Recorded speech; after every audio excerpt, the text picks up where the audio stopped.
क्या आरक्षण पर बड़ा फैसला लेने वाले ही पीएम मोदी? संसद में पेश होने वाली है रोहिणी आयोग की रिपोर्ट, मचा बवाल। ओबीसी वर्सेस ओबीसी होने वाला है 2024 का चुनाव। विपक्ष की जातिगत जनगणना का मोदी ने ढूंढ निकाला है ब्रह्मास्त्र। 3 हिस्सों में बढ़ सकता है ओबीसी का आरक्षण। लालू, नीतीश, अखिलेश सब करेंगे विरोध। 27% आरक्षण में होगा खेल।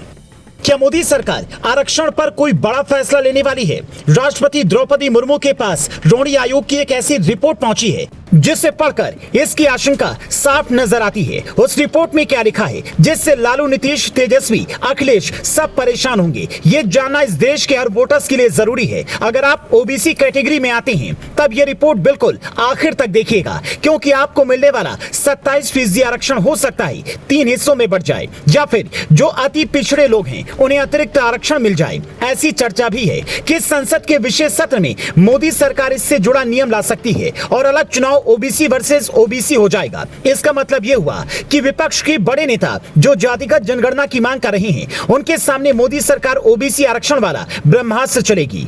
ओबीसी को पहले से 27% आरक्षण मिलता है, लेकिन रोहिणी आयोग की रिपोर्ट कहती है कि इसका फायदा सिर्फ यादव, कुर्मी, कुशवाहा और जाटों को ज्यादा मिलता है। ओबीसी में करीब 2663 जातियां हैं जिन्हें 3 हिस्सों में बांटा जा सकता है। पहला पिछड़ा वर्ग, दूसरा अत्यंत पिछड़ा वर्ग और तीसरा पिछड़ों की एक सब कैटेगरी बनाने की सिफारिश की गई है। जो सबसे पिछड़ी जातियां हैं जिन्हें आरक्षण का लाभ अब तक नहीं मिला है, उन्हें नियम बनाकर आरक्षण का समान रूप से लाभ दिया जाएगा।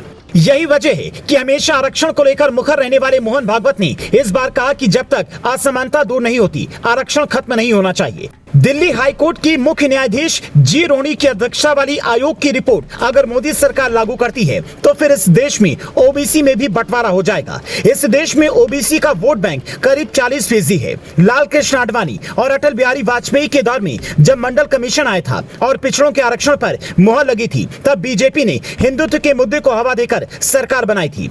पर अब मोदी चूंकि खुद ओबीसी समुदाय से आते हैं और उनकी छवि एक चाय वाली और पिछले नेता के साथ साथ मजबूत नेता के तौर पर भी है, तो वो चाहेंगे कि किसी भी गरीब को आरक्षण का लाभ पूरा मिल सके।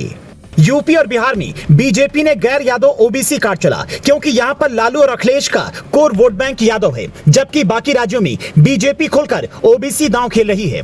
कुर्मी, गुर्जर, जाट, मौर्य, सैनी, लोधी, लोहार, जायसवाल, साहू, वर्मा, विश्वकर्मा और चौरसिया वोटर बीजेपी का आधार बन चुके हैं। लेकिन अगर मोदी सरकार ने ये रिपोर्ट लागू की तो समझिए वोटर्स नाराज हो जाएंगे, जो लंबे वक्त से आरक्षण की मलाई खा रहे हैं और वंचितों को इसका फायदा नहीं मिलने दे रहे हैं। ऐसे में यह बात बिल्कुल पारदर्शी हो जाएगी कि विपक्ष के बड़े नेताओं ने कैसे जाति के आधार पर जनता को बेवकूफ बनाया है और मोदी ने वंचितों को उनका हक दिलवाया है। आज गरीबों के घर गैस सिलेंडर पहुंचाने से लेकर अनाज और किसानों का पैसा देकर मोदी सरकार ने पिछड़ों के बीच में जो अलग पैठ बनाई है, उनके साथ खड़े होने की जो हिम्मत दिखाई है, उसी का काट ढूंढने के लिए पहले नीतीश ने जातिगत जनगणना करवाई, फिर अखिलेश ने यूपी में इसकी मांग उठाई, केंद्र में कांग्रेस अध्यक्ष मल्लिकार्जुन खड़गे ने भी इसकी वकालत की। पर अब मोदी सरकार ने उससे भी एक कदम आगे की चाल सोचकर सबको हैरत में डाल दिया है। अभी आधिकारिक तौर पर इससे जुड़ा कोई बयान सामने नहीं आया है, पर आप ये जरूर बताइए कि ओबीसी आरक्षण में क्या बंटवारा होना चाहिए या फिर उन्हें जनरल कैटेगरी की तरह अलग से और आरक्षण मिलना चाहिए,